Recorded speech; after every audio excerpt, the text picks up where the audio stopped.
When I first discovered Limbo, it was 2 or 3 years after the game had been released in 2010 and very quickly became my favorite game of all time.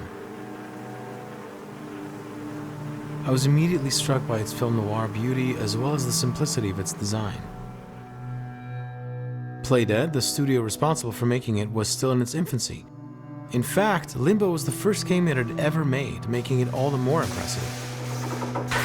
The simplistic graphics and the mostly absent soundtrack were likely as much out of necessity as they were by deliberate design, because Playdead understood its limitations. So rather than embark on a project that would expose its small budget and skeleton team, they knew that their best approach would be to condense the already basic side-scroller formula to its simplest parts, and then elevate it with incredible design. After all, great design doesn't have to be ruinously expensive. It only costs having a tiny selection of exceptional designers. And that's exactly what Playdead did with Limbo. The terror of guiding what looks like a 6-year-old little boy through anyone's definition of their worst nightmare is something you feel immediately after your first death. And that terror never really subsides with the many, many more deaths you experience throughout the game. Here you are, thrust into the responsibility of protecting a 6-year-old from unimaginable horrors, and you are made to fail miserably and repeatedly. All the while, the game stays out of your way with uncomplicated controls, never a single loading screen, and game mechanics that are accessible to gamers of absolutely any level. You don't have to be an experienced gamer to enjoy this game, and that is absolutely the point. The puzzles are challenging and the level design progresses naturally and so imperceptibly from one environment to another that you sometimes wonder, how did I get here from where I once was? It took 4 years for Playdead to accomplish something clearly spectacular on their first try, no less, with Limbo. It took another 6 years for them to launch themselves into the stratosphere with their second game, Inside. If there was ever a game beyond reproach, a game that you could say gets as close to perfect as a game can get, a game that you can actually qualify as art, Inside would have to be it. Nothing is out of place or less than perfect in this game. Nothing.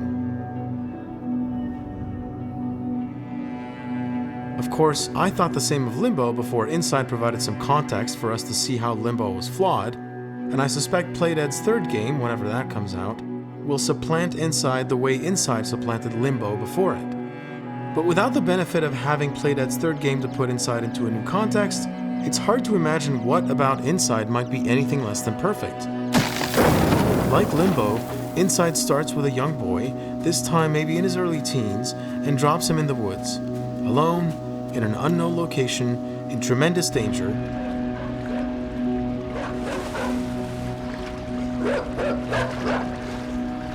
And with absolutely no explanation for anything. Just from the opening shot of the ominous woods with only the sound of the leaves rustling in the wind, you can feel the enhancements Playdead made to their new game. And when the boy drops into frame, it's almost as if they were continuing the younger boy's story from Limbo. The place just oozes familiarity, but that's really where the similarities with Limbo end. You don't have to pay too close attention to realize that Inside is a masterpiece of camera direction, lighting, sound design, set design, animation, music, level design, and game mechanics. Everything that makes a game great is in this game. The camera will subtly crane up while tilting down to guide your attention where it needs to be for maximum effect. Or it'll creep down and stay there to amplify your fear of what's below the surface. Or it'll pull back to give you a sense of enormous scale. Throughout the game, the camera direction masterfully provides you with all the context you need to fully immerse yourself in the experience of the moment.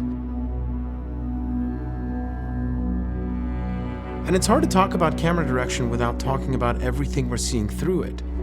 The lighting in every scene is deliberate and purposeful, sometimes pulling you towards it, sometimes away from it, and in many cases even practical to the puzzle solving. In no scene does the lighting ever feel unintentional. The light is always where it is because the artist wanted it there. The colors are consistently muted across the game but give it a lovely postmodern look. Coupled with what looks like post-apocalyptic set designs, the result is an endlessly eerie but stunningly beautiful experience. This is made all the more incredible by the depth of every scene, because you can't go anywhere in Inside without your eyes drifting off into the background and wondering, what is all that stuff back there? What is this world I'm in?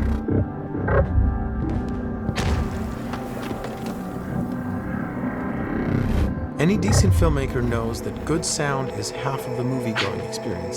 The artists over at Playdead clearly understood this and have some stellar sound engineers on board, because Inside is the masterpiece that it is, in great part thanks to its sound design. The minimalist music, which can be gorgeous or horrifying, fades up only when it's needed and quiets down when it isn't.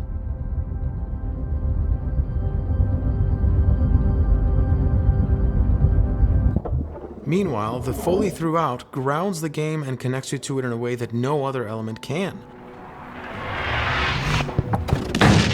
The sonic experience of Inside often guides your decisions as much as the visuals do.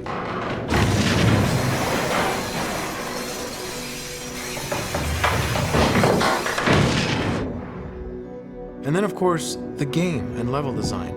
In no other game that I've ever played outside of Limbo has the design remained so completely invisible as it does in Inside. The mechanics are so simple that they never feel obtrusive. The puzzles are easier than they were in Limbo, which keeps the game flowing more naturally. And just like in Limbo, the changes in the environment are so subtle that you never realize how persistently you're transitioning into new places. This invisible game design is something I'm convinced Playdead does better than anyone else, in an experience that is so polished as to be beyond reproach. What Playdead has made with Inside isn't so much a game as it is a strange, beautiful work of art that you can participate in. And it's an experience that'll haunt you and that you'll want to revisit many, many more times again.